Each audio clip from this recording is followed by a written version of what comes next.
For entertainment back here in our video, and we are looking at a fan comment from KC Gaines, and it is my Mayans MC finale, wishful thinking, wishful ending. It's kind of also how to bring Jax Teller back from the dead. I don't know what way I'm going to word this vid, but shout out to KC Gaines and people who comment vids like this about their own personal theories. We'll cover them on this channel because we love the Fog Entertainment family, and hell, I love talking about this universe, man. So we're going to dive into this, and we're going to see what has been said. And if I want to stop and discuss any point, I'll do that. But let's kick off. So this is how Mayans MC should have ended. Jax is coming back from hiding to avenge Happy. He never died. Dun dun dun. He asked Gemma to do him one final favour before he ended her by getting him out the Mayan folk situation while protecting Sam Crow. In season 7 episode 12 SOA titled Red Rose, Gemma asked who else knows, and Jax says just the club. They weren't talking about Tara, they were talking about the master plan for him to stay with Nero, Wendy, the boys, and away from the club.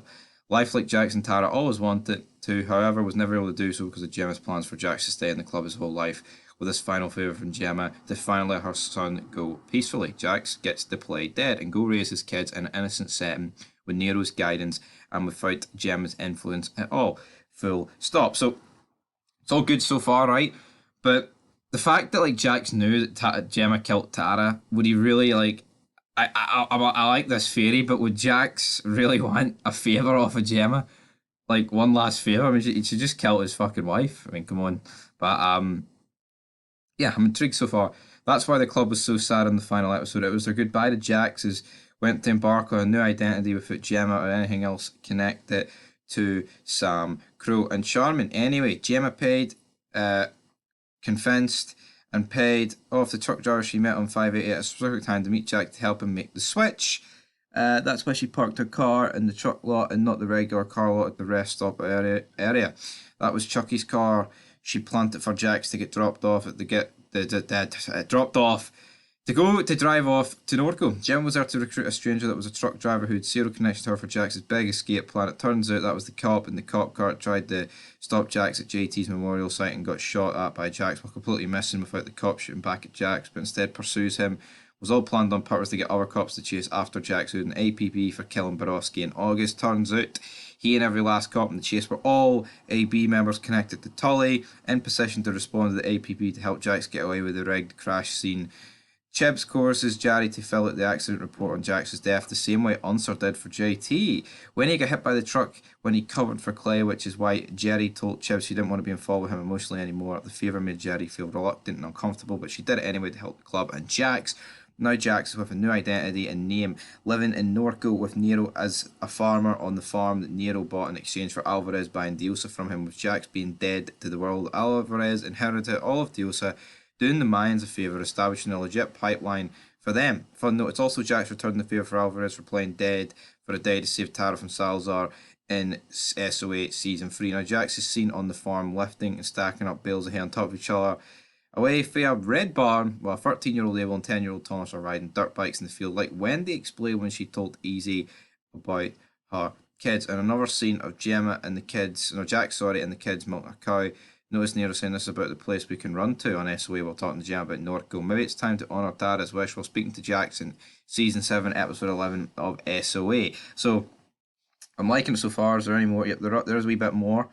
Now, what I would say is, the way Wendy worded it, like, maybe there's more, maybe this is true. Maybe she didn't actually want to mention Jax by name because then maybe people would go looking at this farm, so to speak. But you know what? If they were to ever bring Jax back, right, which I think's completely off the table, right, but it would probably be via this, because this is fucking, this guy's done himself a worldie here, man. This has been pretty much explained to a T.